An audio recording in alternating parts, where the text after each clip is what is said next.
ছিল আমরা দেখেছি যে বাংলাদেশ ব্যাংকের ইতিহাসের একটা নজিরবিহীন ঘটনা ঘটেছে। একজন ব্যবসায়ী মোস্তাকুর রহমান, তাকে বাংলাদেশ ব্যাংকের গভর্নর হিসাবে নিয়োগ দেওয়া হয়েছে। মূলত আজকে এই প্রেস কনফারেন্সটার মূল উপাদান এটাই ছিল, আমরা সেটা নিয়ে কথা বলবো। আমরা মনে করি যে 24-এর গণঅভ্যুত্থান পরবর্তী যে প্রথম নির্বাচিত সরকার সম্প্রতি বাংলাদেশ ব্যাংকের গভর্নর হিসেবে হেরা সোয়েটার্সের লিমিটেডের এমডি মোস্তাকুর রহমানকে নিয়োগ দিয়েছে।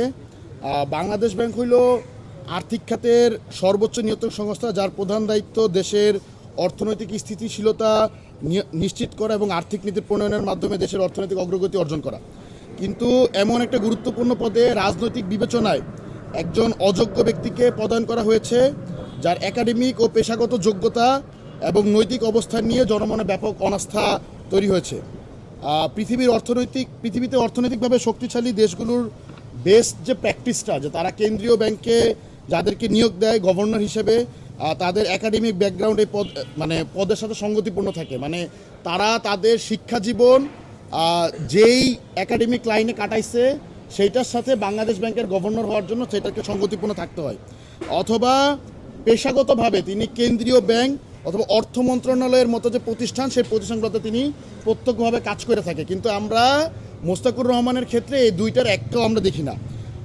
ইভেন বাংলাদেশেরও যদি আমরা হিস্ট্রি দেখি, বাংলাদেশ ব্যাংকের গভর্নর হিসেবে ইতিপূর্বে যারা নিয়োগ পাইছে, ইভেন আওয়ামী লীগ আমলেও যারা নিয়োগ পাইছে, তারা হয় অর্থনীতিবিদ ছিল অথবা পেশাগত জীবনে পাবলিক পলিসি অথবা আর্থিক নীতি মনিটারি পলিসির সাথে তারা আসলে যুক্ত ছিল, অথবা অর্থ মন্ত্রণালয়ের যে রাজস্ব নীতি, যে ফিসকাল পলিসি, সেই ফিসকাল পলিসির সাথে তারা প্রণয়নের সাথে প্রত্যক্ষভাবে সংযুক্ত ছিল।